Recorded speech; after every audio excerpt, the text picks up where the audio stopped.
field of chaos. We don't know what else to call it. It's not a mathematical law that was known to Pythagoras. And I don't know if it was always there since the beginning of time, long before the Big Bang, or if it just emerged into the evolving field of the Gaian mind through the fact that computers make it visible. I mean, I don't know, but the theory can tell you certain transformations you'll expect and others not. For example, Terence had pointed to the punctual aspect of evolution, that many transformations are saltatory, they are catastrophic, they are abrupt. As, for example, in the emergence of form, as, for example, in the Neolithic Revolution, as, for example, in the crystallization of the planets. As the temperature drops in the developing universe, according to standard models, more and more form comes into being. First you get atoms, then stars and galaxies condense, then you get solar systems, and through the cooling of matter you can get planets. The planets are the cooled remnants of exploding stars. The elements in us and in our planets are stardust, formed from supernovae. One way of looking at this is to see the expansion and cooling process, and indeed the flow of events, as being, thinking of it in terms of the flux of energy. And one of the great unifying concepts of 19th century physics is a unified conception of energy. Now, it's not entirely clear what energy is. Energy, in some sense, is the principle of change. The more there is, the more change that can be brought about. It's, in a sense, a causative principle. And it's a causative principle which exists in a process. In this process, the energetic flux of the universe underlies time, change, becoming, and the flux process itself seems to have an inherent indeterminism to it. This flux process, the universal flux, is organized into forms by fields. Matter is now thought of as energy bound within fields, the quantum matter fields and the fields of molecules and so on. And I think there are many of these organizing fields, the morphic fields. And nature is the theatre of these habitual fields organizing the indeterminate flux of energy. And the fields themselves, by having this energy within them, have this indeterminate quality too.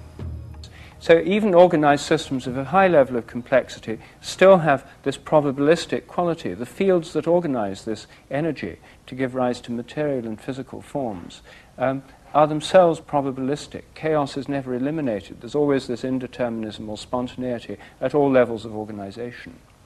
So there's a formative principle, which is the fields, and there's an energetic principle, which I think has the chaos inherent in it. It's a kind of change, which left as pure change would be chaos. One way of thinking of these is in terms of the Indian notion of Shakti as the energy indeterminate principle, and Shiva as the formative principle, working together in a kind of tantric union to give the world that we know. All creation begins in chaos, progresses in chaos, and ends in chaos. And in Hesiod, this word chaos appears in a piece called Theogony, which is a theogony, that is to say, more or less a creation tale, but the stories of the creation of the gods and goddesses one by one.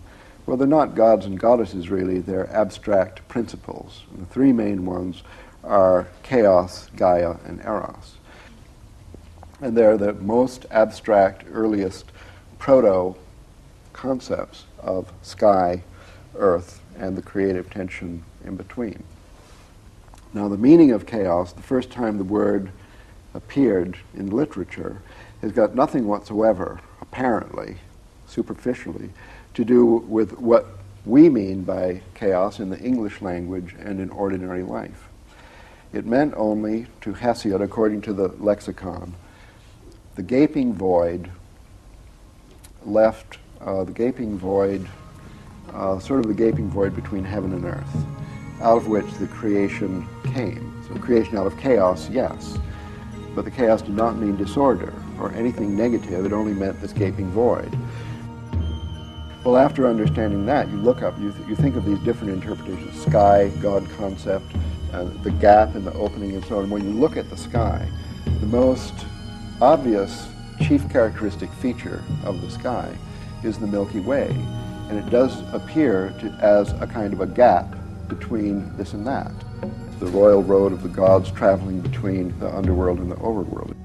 Understanding that, you can then connect the word with an earlier word, concept, or god or goddess, meaning the same thing as what you visually see represented in the Milky Way itself, and that is, in one of its most popular representations, Tiamat, the goddess of chaos, from Enuma Elish, the creation poem, the greatest epic poem of Babylonian literature, discovered in the library of Ashurbanipal at Nineveh. Recent discovery. There was this story of the origin of the gods and the creation of the world by Tiamat and Apsu, the god and goddess of chaos, who lived in the water, one more sweet water and the other salt water. And they created then the whole pantheon and the whole world and so on. But eventually along came Marduk. Marduk was a younger generation of gods, in the next generation. And there was a conflict between the older and the younger gods over how the world ought to be run. And apparently this conflict was taking place in the form of a social transformation, a transformation represented in the mythological by the demotion of Apsu and Tiamat from the pantheon of Babylon, the city Babylon, and the replacement by Marduk eventually became the god, Mr. Big of Babylon, around 2000 BC, coinciding with the sweep of patriarchy over that city, propelled on a new type of war chariot with spoked wheels instead of solid wheels. Am I digressing too much? No, you've reached the wheel. Well, I've reached the spoke wheel and its association with, is this accidental? I don't know, with the patriarchy.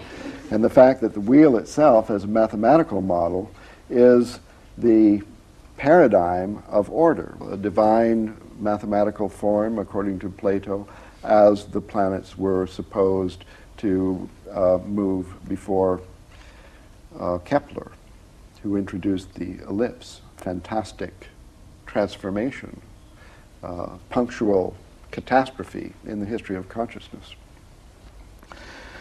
In short, according to this epic, Enuma Elish, Tiamat was killed in the most violent way, ripped to pieces, creating the world, creating a new order by our hero of Babylon, Mr. Marduk, who also Bel, Bao, and so on. His New Year's celebration was honored at the New Year time all over Old Europe, including at Stonehenge.